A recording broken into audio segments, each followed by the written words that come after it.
क्या Donald Trump का tariff हथौड़ा भारत की अर्थव्यवस्था पर सीधा वार कर रहा है? 50% टैक्स, डील नहीं डिक्टेशन और दोस्ती के नाम पर दबाव की राजनीति सामने आ रही है। क्या अमेरिका भारत को साझेदार मानता है या फिर टैरिफ से झुकाने की कोशिश कर रहा है? दरअसल भारत और अमेरिका के बीच ट्रेड टेंशन अब सिर्फ कूटनीतिक मुद्दा नहीं रहा, इसकी गूंज सीधे शेयर बाजार, रुपए और एक्सपोर्ट सेक्टर में सुनाई दे रही है। अमेरिकी राष्ट्रपति डोनाल्ड ट्रंप ने भारतीय उत्पादों पर पहले ही 50% का भारी टैरिफ ठोक रखा है और अब संकेत ये है कि ये बोझ और बढ़ सकता है। यानी ट्रंप की डिप्लोमेसी, पहले दोस्ती, फिर दबाव और आखिर में टैरिफ का ये भयंकर दाव। एक्सपोर्टर्स का साफ साफ कहना है कि अगर यही रवैया रहा तो दिल्ली से वॉशिंगटन तक जाने वाला सामान रास्ते में ही दम तोड़ देगा।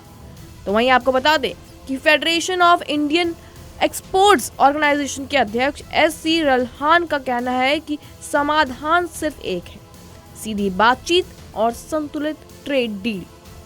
उनका कहना है कि टैरिफ की भाषा से नहीं, टेबल पर बैठकर बात करने से गतिरोध टूटेगा। इसी के साथ आपको बता दें कि चमड़ा उद्योग से जुड़े निर्यात चेतावनी दे रहे हैं कि अमेरिका आज भी भारत का सबसे बड़ा और रणनीतिक बाजार है।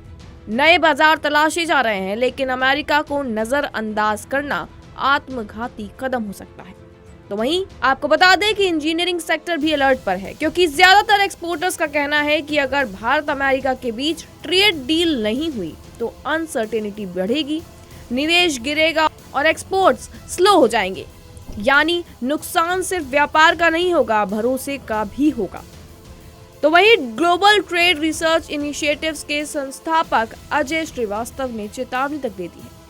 उन्होंने कहा है कि इस टकराव को सिर्फ पर्सनल डिप्लोमेसी की नाकामी कहना सच्चाई से भागना है। असल समस्या है मुश्किल पॉलिसी डिसीजंस और डीप डिसएग्रीमेंट्स, और अगर इन्हें नजरअंदाज किया गया तो दुनिया की सबसे अहम ट्रेड पार्टनरशिप कमजोर पड़ सकती है। अब सवाल सिर्फ टैरिफ का नहीं बचा है, अब सवाल है कि ट्रंप की उस डिप्लोमेसी का जो दोस्ती के नाम पर दबाव बनाती है। भारतीय व्यापारी परेशान है, क्योंकि अगर टैरिफ की आग और बढ़ी तो उसका धुआं पूरी वैश्विक अर्थव्यवस्था में भी फैलने वाला है।